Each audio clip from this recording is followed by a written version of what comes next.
Good morning! Ta, chika ta.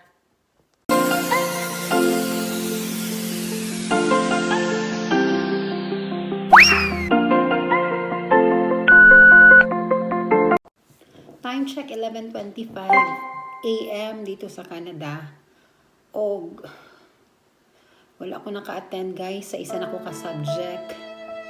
Kay nakamata ko around 9:23 AM na. Og nagsugod among class 8 tapos mata na ko, gi-check na ko, mag-join unta ko bisag at least pila na lang ka minutes sa class. Wala na.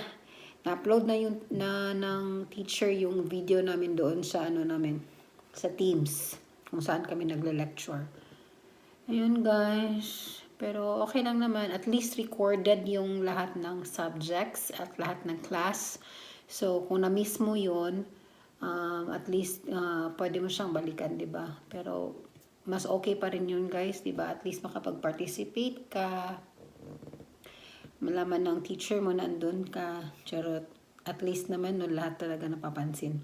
Pero, yun lang guys. Inom muna ako ng water. Inom muna ako ng coffee at saka I'm so happy kasi nakatulog ako kahit 3, 4, 5, 6, 7, 8, 9. Mga 6 hours. 6 hours at least lang, no? Kasi wala pa talaga akong parang yung grabe gid nga tulog ba. So, yun. Thankful ako. At naligo na ako kasi nakatulog na po ako. Pero yung eye bags ko, under construction pa yan. Oh, grabe talaga. For how many days na walang tulog. Nakaipon na naman ng eye bags. Buti pa eye bags naipon ko, pero wala. Yun na, tsaka magko-coffee tayo ngayon. Some coffee. Lagay ko muna dyan. Kayo mga guys, Indo. Asa naman ko? As you can see, it's boiling. Wala kaming tawag doon. Wala mi coffee maker. So, akong ginabuhat is ako lang siyang ginapakulo ang coffee. Kay mo lagi katong pagpapalitan mo sa akong landlord o coffee, akong gipapalit Folgers coffee kani. And then wala ko kakon, it's a ground coffee man guys, ground coffee, and you need to pa talaga, either a coffee maker para at least lami gid ang imong coffee ba. Pero okay lang. Pariyara gyapon na may inom ra gyapon no. So ito na, bukal-bukal lang akong kape. So, kana lang guys.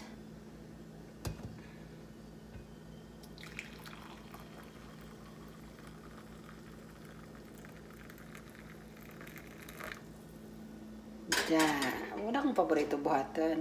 Paminawa ang ang sound sa pagbutang o coffee. Diba? Og naki-istorya sa inyo karon regarding sa atong credit card. And atong i-istorya pod karon. Difference between opening an account sa Philippines o opening an account here in Canada. Ato siyang ikuan chika, pero mag-coffee sa ako guys para himsog na bitaw braso pa more. Shout out pala sa akong mga kauban sa RCBC sa una. Hello guys, I miss you all so much. Sa Team Tribo, ila Ma'am Mau, ila Ma'am Ching, Madam Abby, kay Ivory, nga may napadala sa ako og tanan mga winter clothes. Charot, winter chuva, winter gloves, winter pang ubos, ikaw na giday. Ikaw na giday gitagna sa mananagna. Okay, biyang kami the ever yellow nga paborito gid niyang color yellow. Kinsa pa? Kay Jello, kay Maika, kay Ma'am Cheka, Ma'am Rosie, isa-isa hon gid oy abi pala hindi ka kon kay Ma'am Mia, kay Bea, kay ila Ma'am May, kay Sir Nick. Sir Nick, thank you so much. And hi guys, naragid ang inyong inday din sa Canada. Oh, I hope you are all happy sa akong journey din ni Miss mo guys, and I miss kaning working in a bank sa ako mga kauban, no. Nahira gyud among culture manggod kay grabe talaga, as in grabe kami ka-close, maraming family na gyud, no. So hi guys, see you all 2026 ambot kanos apa sa mga pisa ko ha, shout out lang to kay aron ganahan mo sila tan-awa. So while mag-coffee ko, while mag-coffee ta, mag-story ta regarding sa kuan. Sorry kay guys sa atong background, pare-pareha gyud nargitas balay, no. Kay syempre puntay trabaho. Puno ra na akong vlog sunod og mga maayong lantawon. Pero kay maayong lantawon kay winter guys. Puro gas no karon gani si boss hindi naka-shovel, so dapat mag-shovel siya doon sa labas kasi yun yung nag-snow na naman, negative 18 na naman, yun yung temperature ha, yung temperature, pero iba pa yung feels like, may feels like pa yun, so feels like negative 27 kami ngayon, diba bongga, saka update. So kahapon na-receive first mail na ko dari sa Canada Post. I received my Scotiabank credit card, and happy kay ko. Grabe kay mo timing sa Lord, no, kay actually na ako isa ka subject. Okay, ang uban magud kay is na siya access, mag-pay me for access sa ang akuan kay dito may mag-exam, dito may mag-quiz. So ang uban ako nakapalit na ko through my debit card kay kaupan na lagi mi ang Scotiabank, and then nako isa ka subject nga ang iyang access is ang inang ginadawat na payment is credit card lang. So yun nga, and everything kanang mahitabo sa imong life, you ask good for kana pray good and diretso, no, wala nagdagang istorya, pray good and diretso kay Lord, because He will provide and He will kanang iyag yung isakto gud ba ang right timing kung when niya ibigay sa iyo yung credit card. So nagpray ako kay Lord na siya na ang bahala, Lord, kasi yung dapat supposedly yung quiz parang mock exam is uploaded last 22 lang, January 22, and mag-last lang siya January 26. So kahapon ko siya na 25 na receive. So grabe talaga, very right timing talaga. Ikaw talaga Lord, ikaw na talaga Lord. So it's January 25, so na-receive yung credit card ko. At saka pag-usapan natin kung anong difference ng pag-open ng account dito, di ba? Meanwhile, so yun na, nag-open kami ng account. Ang dami kasing banks dito sa Canada, which is mga TD Trust, at meron ding RBC, parang RCBC, no? RBC, tsaka meron din BMO at CIBC. So chinek ko yung mga product details nila. Alam niyo naman, may nagtrabaho din ako sa bank, so at least may ako ba kung ano yung magandang mga service o ganun. So ang nagustuhan ko yung Scotiabank.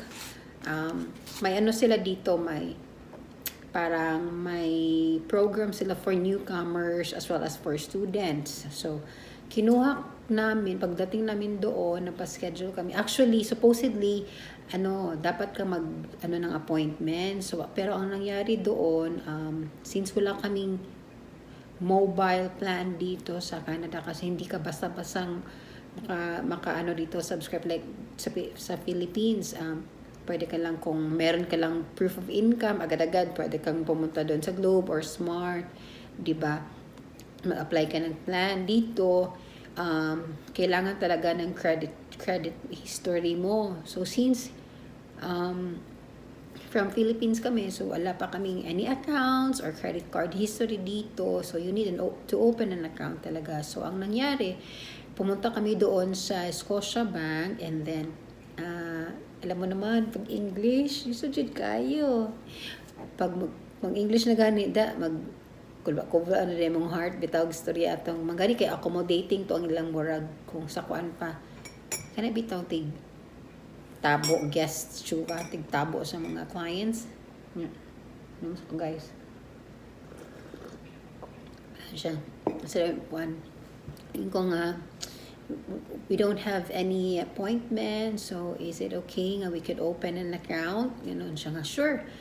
And then, iya din may guide ato sa among financial advisor.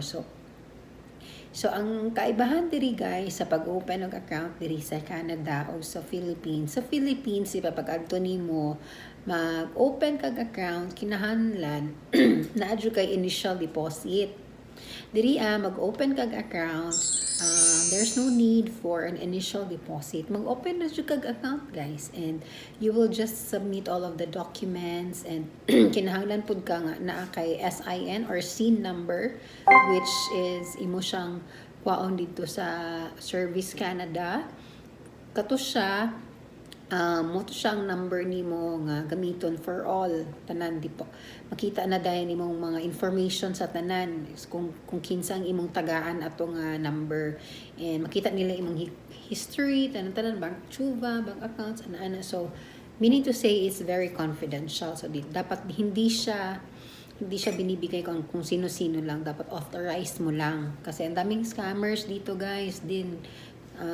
They're telling you na we need your C number, pero scam na di ito. So mag-ingat tayo pag lanlan at mga newcomers tayo. So yun, C number lang, tapos mga papers namin, passports and mga permits, my student permits, and ang open work permit ng aking hubby.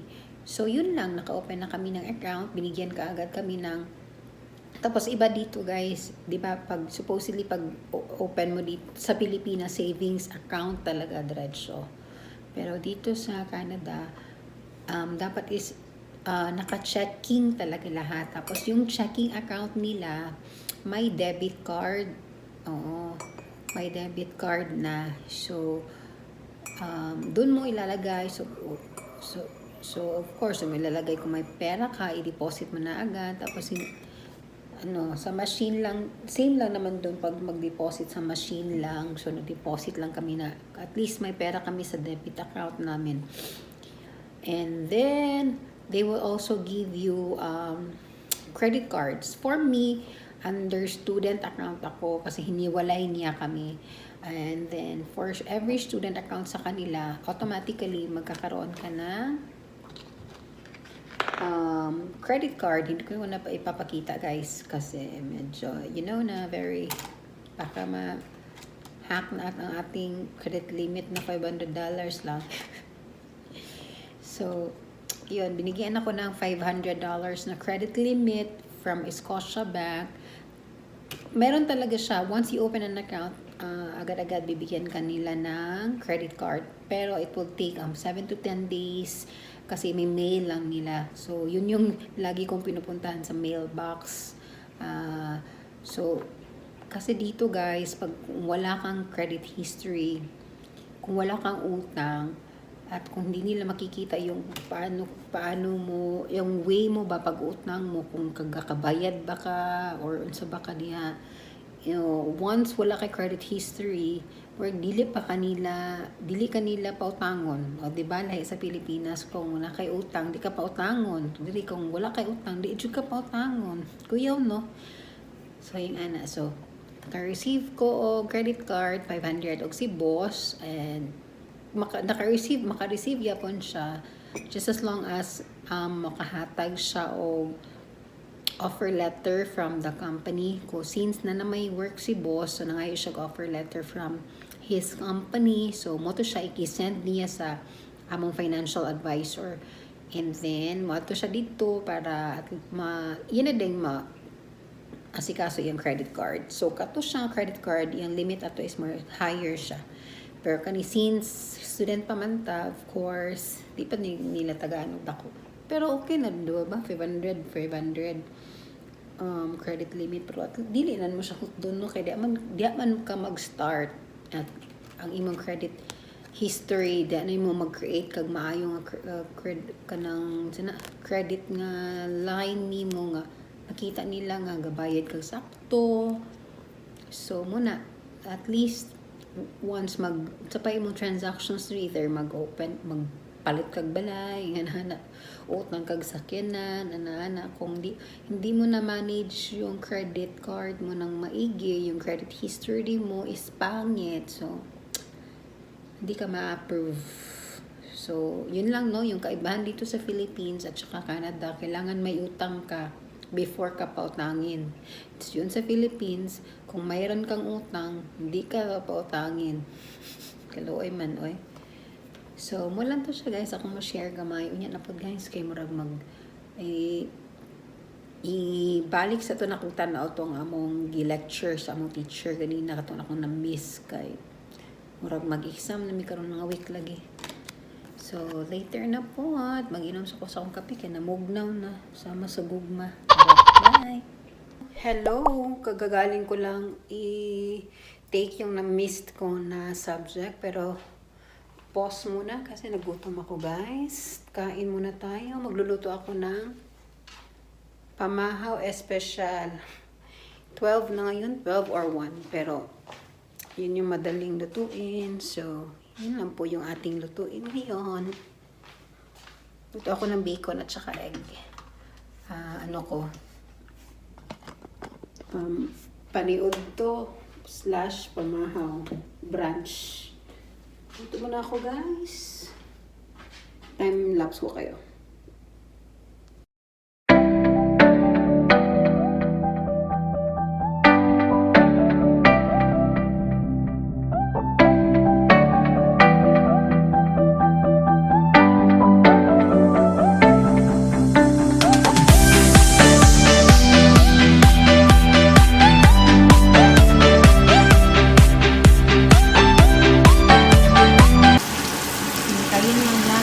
Pagod kasi paborin natin ang pagod. Paborin lang.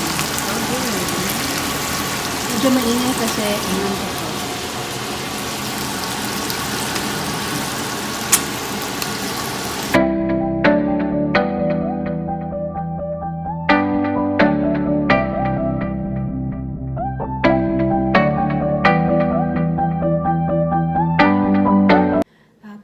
Luto na ang atong brunch. Leftover na ko nga ice cream katong last tea. So, kaon sa ko guys. Gutom na kayo guys. Hindi ko kasabot sa kong ginhawa. Basta mag-inom kong coffee tapos wap ako nag-cow rice. Sure na, magkurog-kurog na inyong ante. So, makaon sa ko guys. Kain tayo.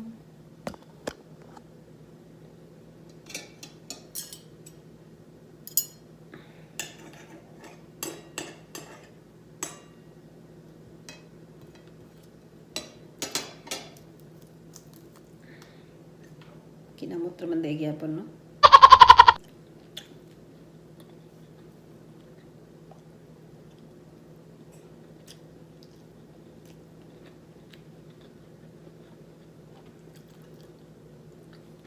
Toyo at saka suka at saka sriracha. Minix ko siya. Kasi hindi pa kami dito ng asa mo palit ba og sili. Lami maging mukaw na yung sili. Uy, halang-halang ba?